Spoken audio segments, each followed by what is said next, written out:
There's only 8 slides to this set of notes. And then the next set is on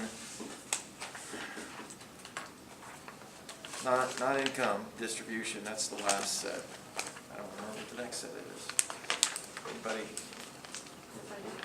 I did put them on, right? Nobody has them. I did. I thought I did. I don't remember the next set. Public goods. What's that? Public goods. Public goods, yes. And there's a set on that. I don't remember how many slides were on that, but we can finish these pretty quickly and maybe start on that public goods one, because we got next week, Monday and Wednesday, and that's it for the material. And then the following week is the final exam week, which I believe yours is on a Monday. That first Monday was that the 29th? 30th? 28th of April. So that following Monday. At 7:30. Actually, we'll start at 8. We'll start at 8. We're not going to do any different. Just start at 8 normal class time. What this chapter is about, and there's is information.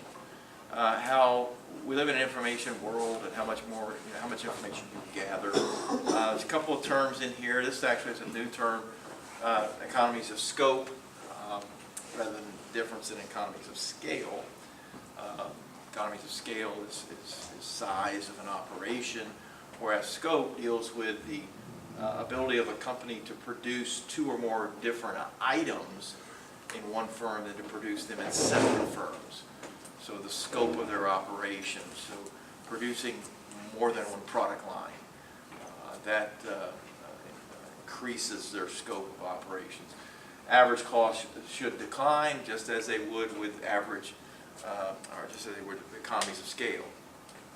As the scope of the firm increases, or as the number of product lines increases, firms will make a range of different products rather than specialize in just one item.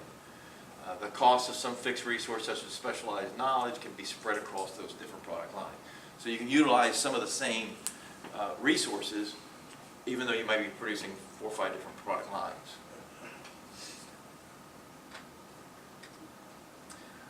Then there's a little section, or actually a few little comments about asymmetric information. Up until this time, we pretty much have assumed that markets are competitive and that there's a symmetry with the information that comes across between the buyer and the seller. But the opposite of that is asymmetric, when the buyer and the seller have different information and one party to the transaction has less than the other. You find this the case in certain markets such as real estate, used cars, not necessarily new cars, but used cars, as you may not know the condition of the car as the seller is selling it. Adverse selection is another term here, the situation in which one party to a transaction takes advantage of knowing more than the other party.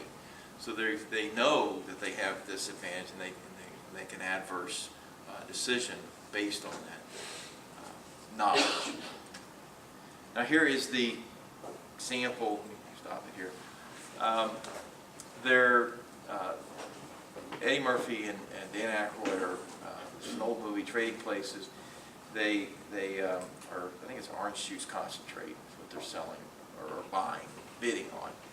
And they know some information prior to the announcement, and so they kind of influence the pricing and the market price. So you might remember the movie, I think it was in the 80s. This movie came out, 88 or something. See if the volume works on it. Think positive. Never show any sign of weakness. Always go for the throat. Buy low, sell high. Fear, that's the other guy's problem. Nothing you have ever experienced can prepare you for the unbridled carnage you're about to witness. Super Bowl, the World Series, they don't know what pressure is. In this building, it's either kill or be killed. You make no friends in the pits and you take no prisoners. 1 minute you're up $500,000 in soybeans, and the next, boom, your kids don't go to college and they repossess your venture. Are you with me? We want you to buy as much OJ as you can, the instant trading starts. Don't worry if the price starts going up, just keep buying. Gentlemen, they're going to broadcast the profit report in an hour. What is it? Not much worry about that.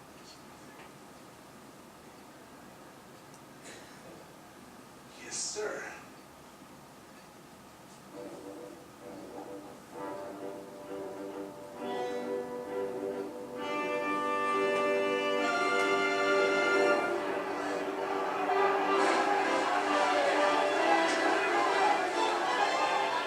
Well, this is it. The last bastion of pure capitalism left on Earth. Here in New York, they trade everything. Gold, silver, platinum, heating oil, propane, cocoa and sugar, and of course, frozen concentrated orange juice. Now, the people on the phones are taking orders from brokerage houses all over the world. The runners then hand those orders to the traders in the pits. They're trading cotton over there. That's the silver pit. And the Duke's trader is going to be buying like crazy right from the opening. We wait until he drives the price up. Right. I can't wait to see his face when they broadcast that genuine crop report. OJ trading opens at 9. Let's go kick some butt. Let's go.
Hey, the Dukes are trying to corner the market. They know something. I can feel it. Let's get in on it. Come on, take him! 200! Not yet. Almost. 220, take him! 209! Yeah, got him!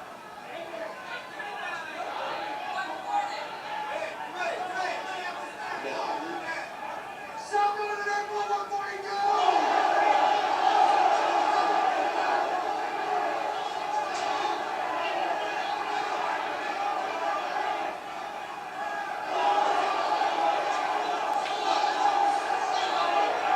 That's not right. How can the price be going down? Something's wrong. Where's Wilson? What are they doing here? They're selling, Mortimer. Well, that's ridiculous.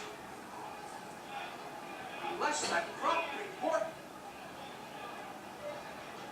God help us.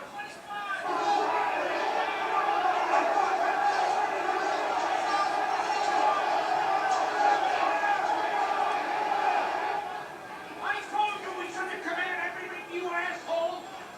We gotta get Wilson. And turn him to sell.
$94 million in cash. I'm sorry, boys. Look, the Duke brothers CC on the exchange up for sale at once. Seize all assets of Duke and the Duke Commodities Brokers, as well as all personal holdings of Randolph and Duke. Right. This is an outrage. I demand an investigation. You can't sell our seats. Our Duke's been sitting on this exchange since it was founded. We founded this exchange. It's ours. It belongs to us. Well, your brother's not well. We better call an ambulance. Well, you get the idea that they had the information beforehand, and the good winter caused the supply of orange juice to go up, which will drop the price. But Eddie Murphy and Dan Aykroyd knew that. Inside information there. All right, come on.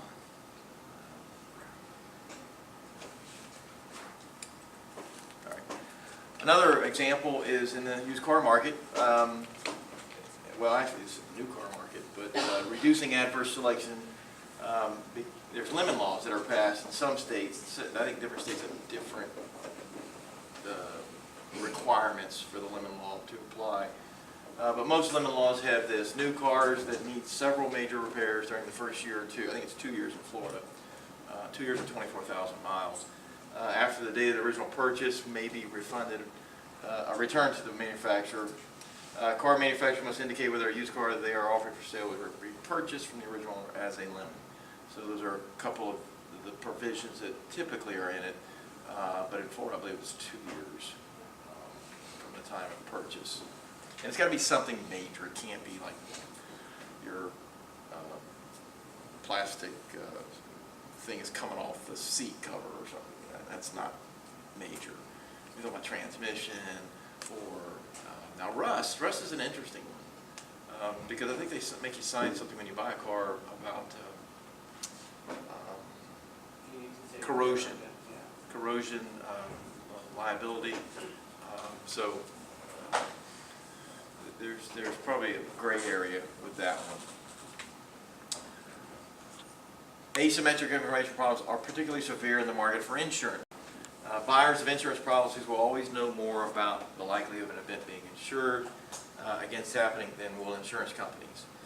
To reduce the problem of adverse selection, that person adversely changing their side of the transaction, the insurance companies gather as much information as possible for when, if they want to provide health insurance, they want to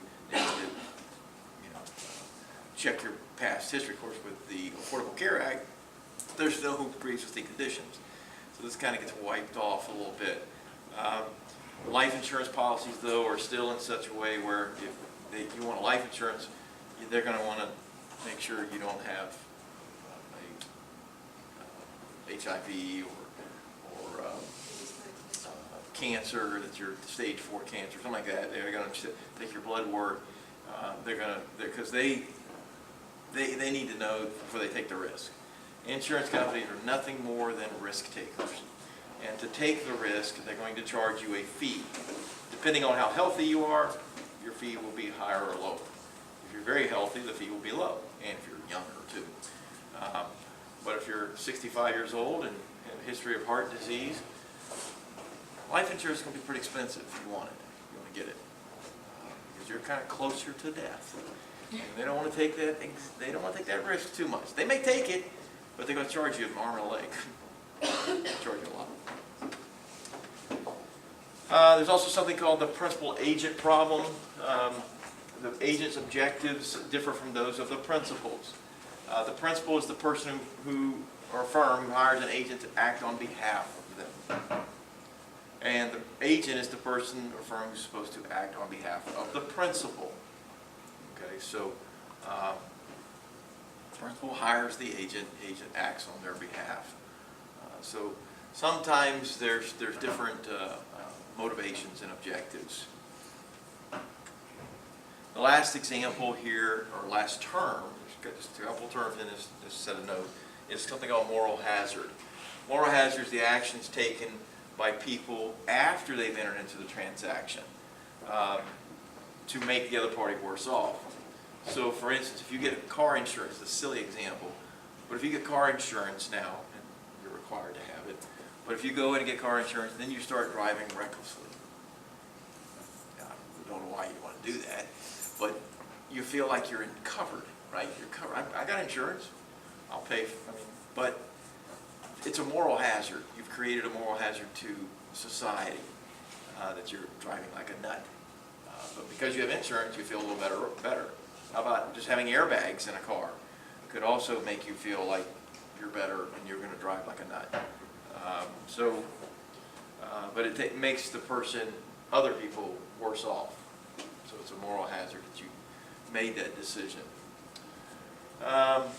In the SEC, which is the Securities and Exchange Commission, this was created in 1939, but it requires firms to register stock and provide all the information to potential investors with a prospectus and just information that they need to know about the relevant financial condition of the firm before a person buys stocks or bonds.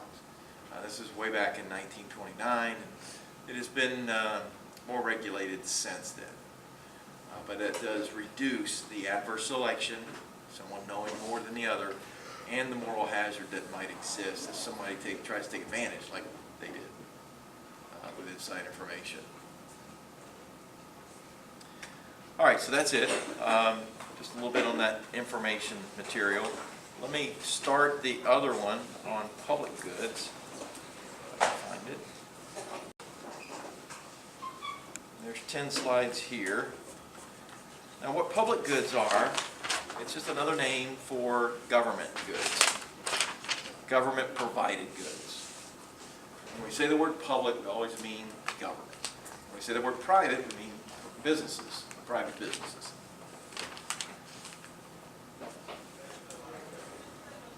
Categories of goods.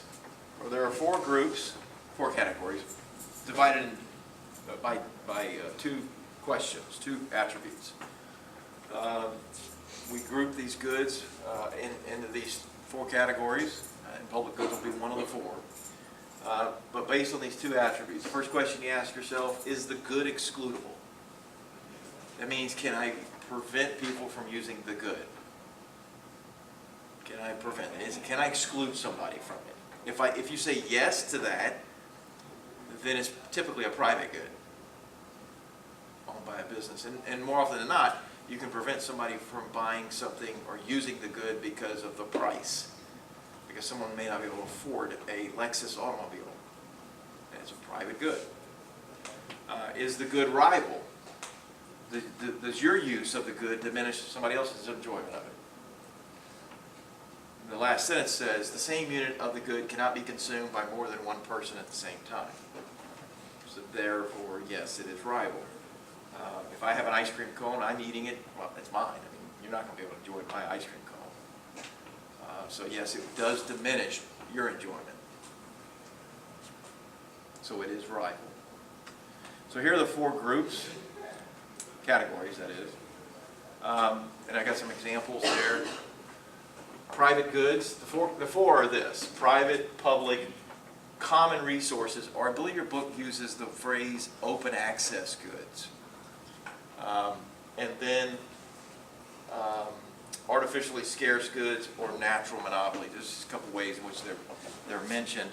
I think the book has natural monopolies is how they have it. I don't necessarily like open access goods, but that's what they have. Yeah, that's the ones there in parentheses. They got open access goods. I've always called it common resources, and natural monopolies. And I've called it artificially scarce goods. There's actually another name, but I can't think of it right now. But private goods and public goods are the most common. Private goods are both excludable. Yes, I can exclude them from someone by price, and their rival. Example would be an ice cream cone or wheat. Anything made by private business. Public goods, they're neither excludable nor rival. In other words, I can't exclude somebody from the use of the streets, the highway, the signs, the streetlights, military, national defense, public sewer system. I can't exclude anybody from it. I mean, if you got a house that's in Manatee County, you probably have Manatee County utilities, and therefore you have it.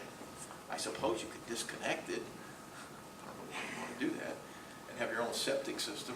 That'd be kind of stupid. But I can't exclude anyone from it because you just get it. You just get the use of it, and it's not rival either.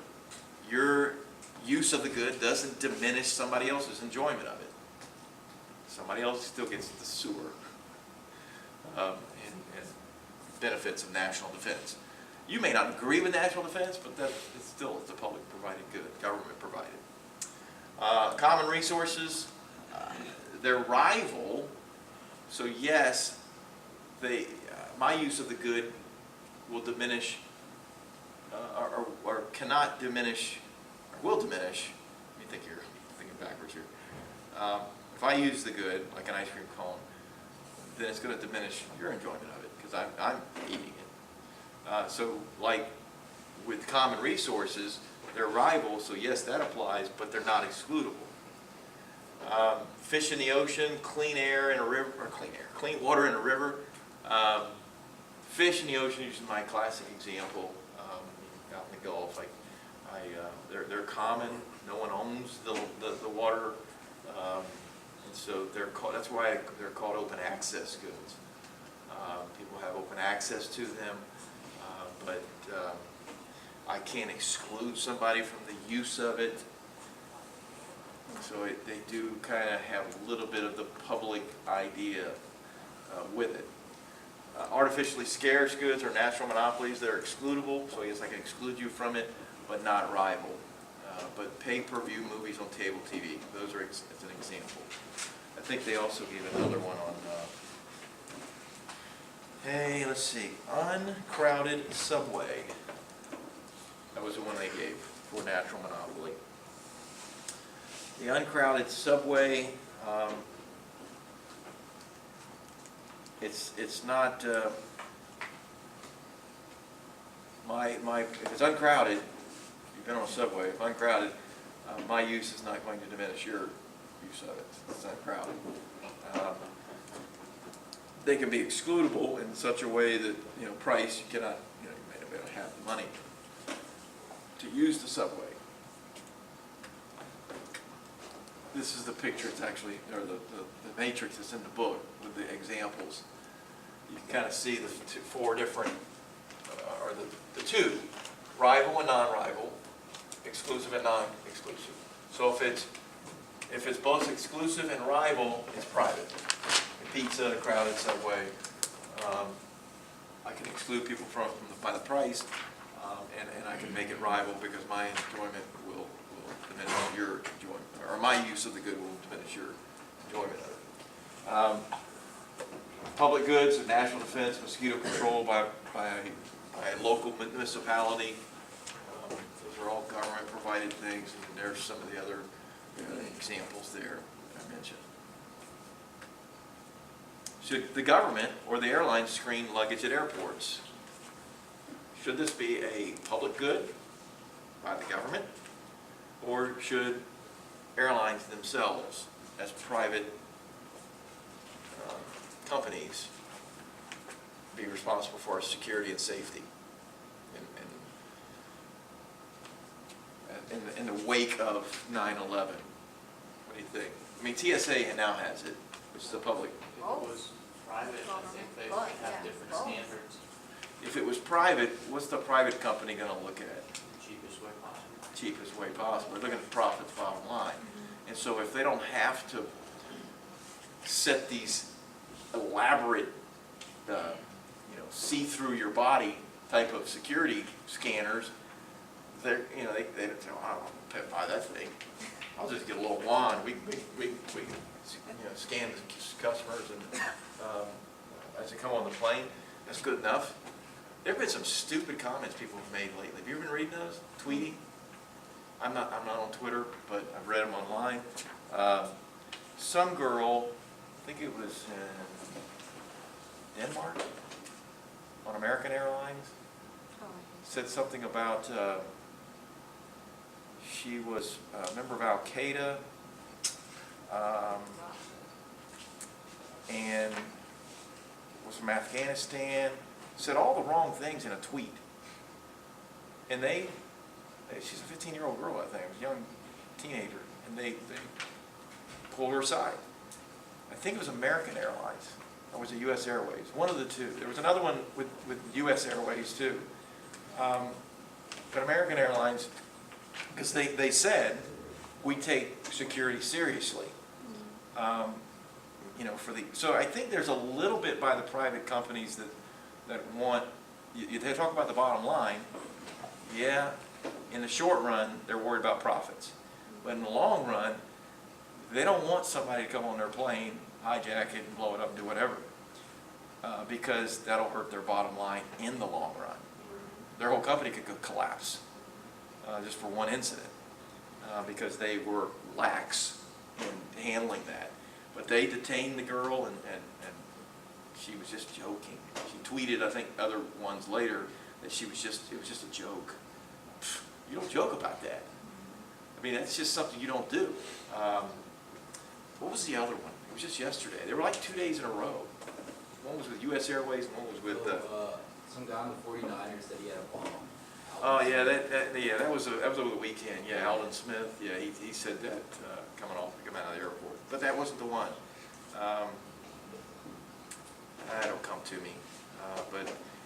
But so I think privately companies do want safety. You know, and as I said, you know, in the short run they're looking at profits, but I think they do want that safety also. But the government provides it. You know, the government sets up the screening, and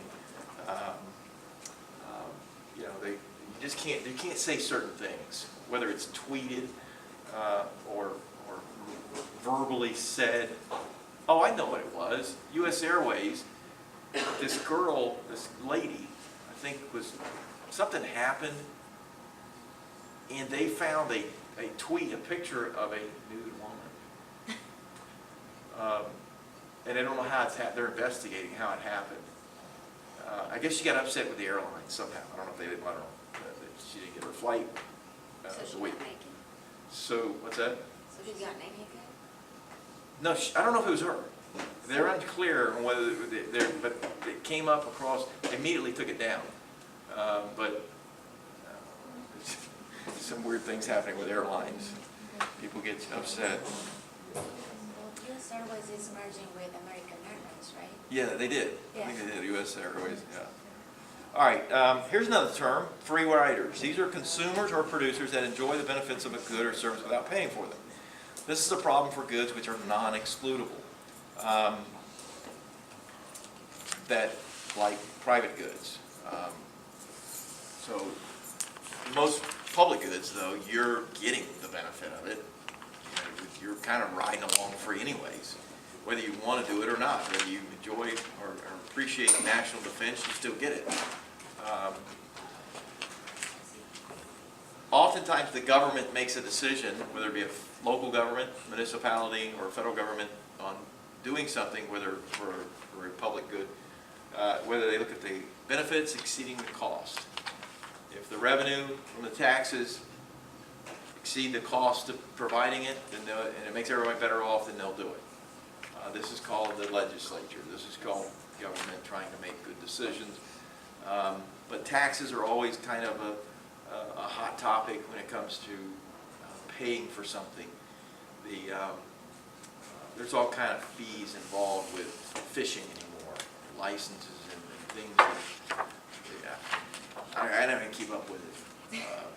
Your driver's license, all these little fees, they're taxes. Just plain and simple, they're a tax. They call them a fee, but it's a tax. Tragedy of the Commons. This is I'll stop here on this one. But the Tragedy of the Commons is an old example that is in most textbooks. And what it amounts to is the use of common resources. Back in, I believe it was England, in the 1700s, there were sheep that just roamed the land. And the land, the sheep, people owned the sheep, but they didn't own necessarily the land. And so they had no incentive to maintain that land, since it wasn't theirs. And the sheep would, over time, ruin the land, and as they were grazing, and it was just not any good anymore, and so it became barren.